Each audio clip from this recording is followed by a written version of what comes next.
What's going on, everyone? Welcome back to the show. So we have chaos in Congress. It continues. We're going to see another vote today. We did see a vote yesterday for Speaker, and it fails. So we're going to talk a little bit about this and some of the ramifications that will come in the future if they can't figure out who the Speaker is going to be. So we're going to talk about that in this video.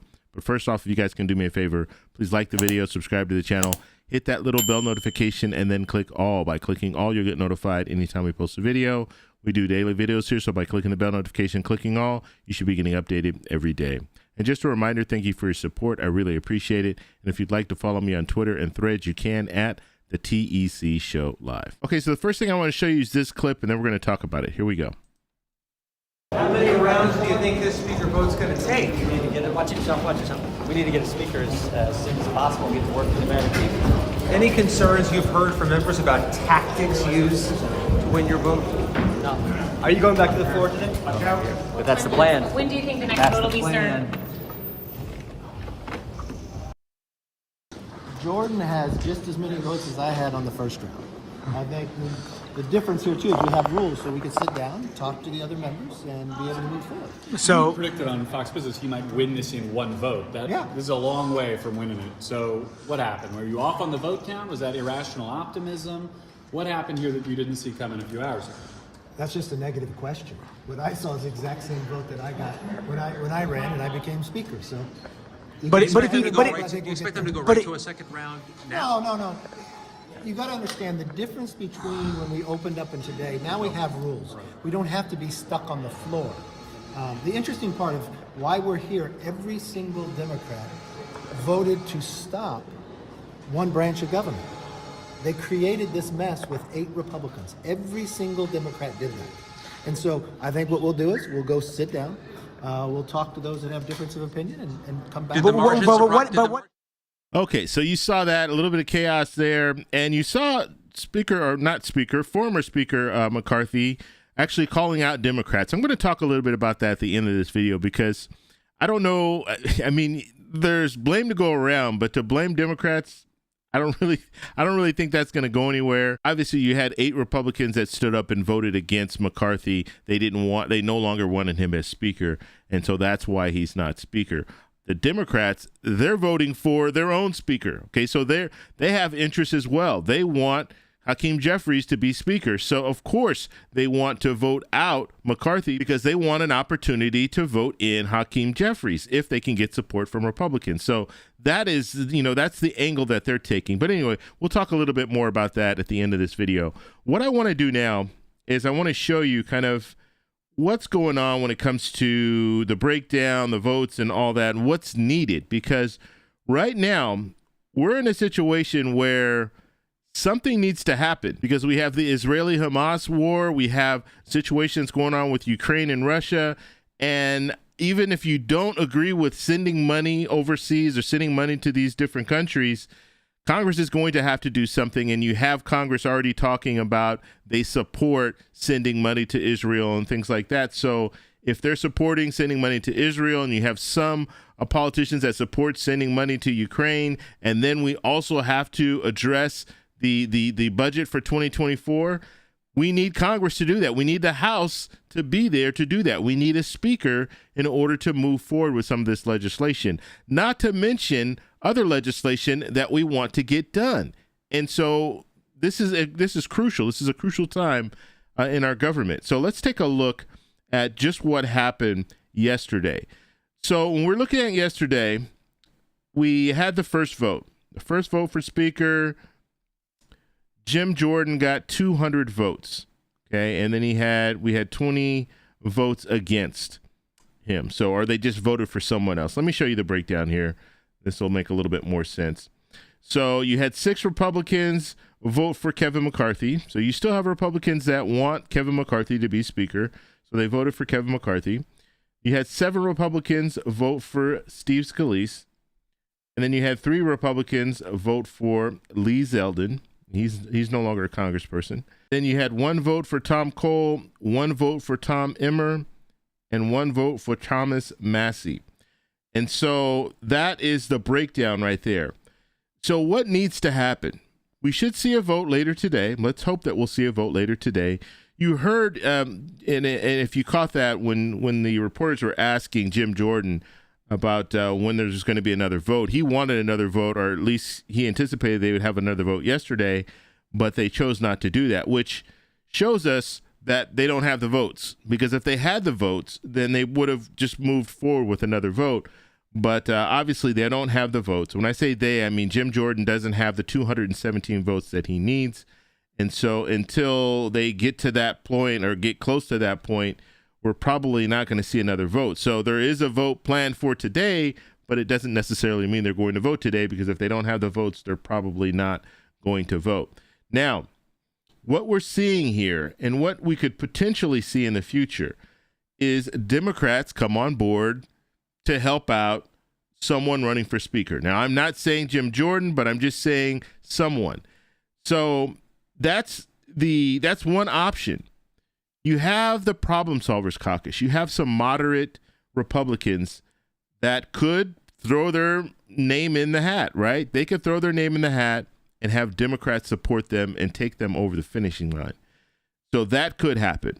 You could see Hakeem Jeffries step up and actually become speaker, but you're going to need support from Republicans. I think it's highly unlikely that we'll see support from Republicans in order to move forward with having Hakeem Jeffries, a Democrat, as the speaker. So that's probably not going to happen, but that is an option. Hakeem Jeffries got 212 votes in this vote for speaker, and so he would just need 5 votes and he would become speaker. So that's where we are right now when it comes to Hakeem Jeffries. He has an opportunity, but the reality is it's probably not going to go that way, because Republicans have the opportunity because they have the majority. So if you have the majority, you want to be able to have your speaker in place. Now, when it comes to the Democrats, and this is, you see Speaker McCarthy talking about this and blaming the Democrats and saying that they voted to basically create this chaos. Well, they don't have the power to create the chaos. Republicans had the power to create the chaos, and that's why they did it. And they did it because McCarthy made the mistake of giving out all these concessions. And he was just saying, okay, well, yeah, you can have one person object to me being speaker, and then we can hold a vote. He agreed to that, which is really silly to agree to, because you're taking all of your power away. Now you only have one person that cannot, for whatever reason, if they don't like you, they can say, okay, you know what? I want to call for a vote. And that's exactly what they did. That's exactly what we saw. And so it's not the Democrats' fault. It's actually McCarthy's fault, because McCarthy shouldn't have given away everything. By giving away everything, you took all your power away. Now, what's going to be interesting with Jim Jordan is he doesn't have the votes now. So what does that mean? In order to get the votes, he's going to need to give up concessions. And so what concessions is he giving up? Is he going to give the same concession where only one person can call to vacate and he loses his job? So, I mean, it's really interesting. And McCarthy, another mistake that McCarthy made is he gave into these people that were holding out. He gave into them. And so now they're going to think, well, that's the norm. These other people are going to have to give in to me too. I'm going to hold out, and we're just going to keep having these votes that are going to go nowhere until you give me these concessions. So that's what we could see. Another thing that we could see is you have McHenry right now as the interim speaker. They could vote, and Democrats would have to come on board to help this out, but they could vote to move forward with having him as interim speaker for, let's say, 30 days, just until they get past the government shutdown that we will see on November 17th if they can't come to some type of a resolution, because they need to be voting on appropriations bills right now. That's what needs to happen. But right now, they can't do any of that. And so maybe we can see that happen where McHenry will be the interim speaker for another 30 days or something like that. Do it on a 30-day basis and just keep pushing it off until they can figure out what they're going to do when it comes to another speaker. But obviously, Jim Jordan does not have the votes, which means he's going to have to pander to some of these people who are not voting for him right now so he can get the votes. He needs 217. He only got 200. So he still has a little bit of work to do in order to move forward. And you saw former Speaker McCarthy say, well, my first vote, I got 200. And so, you know, that it's just like with me, but with him, yeah, he got 200. And then what did he do? He gave all these concessions away.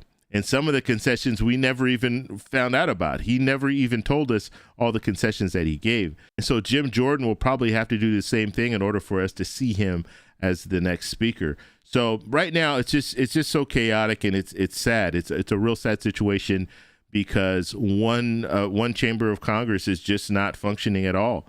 And they're not functioning because they can't select one person. So we'll stay focused on this story. I'll make sure to give you guys all the information as soon as I get the information when it comes to another speaker. But right now, we're at a stalemate. Right now, we're not moving anywhere. Another thing, we could see Democrats come on board. Like I said, they can come on board and help out with a Republican as speaker, but they're going to want concessions as well. And that's what former Speaker McCarthy refused to do. He refused to give any concessions to Democrats, and that's why he was voted out. So he's not talking about that. He's just saying, well, the Democrats, they voted this chaos, but he didn't give them any concessions. You give them concessions and maybe they would have voted for you. And I mean, no one's going to do something for nothing. Obviously, the Democrats have an agenda, the Republicans have an agenda, and if you're going to listen to my agenda and help me out, then maybe I will consider voting for you. Just like if I'm voting for a politician, that politician, I want to see some of the things that he wants to do, and I need to agree with some of those things that he wants to do, and then I'll vote for him or her. But if you're in a situation where this person is refusing to even listen to you and take any of your concessions, I understand. I understand why you wouldn't vote for that person. And so we're going to have to follow the story and see where it goes. Like I said, I'll make sure to give you all the details when it comes to a speaker, but we need to have a speaker sooner than later because this is a real bad time for us. We don't have time when it comes to our budget. We're looking at a government shutdown again.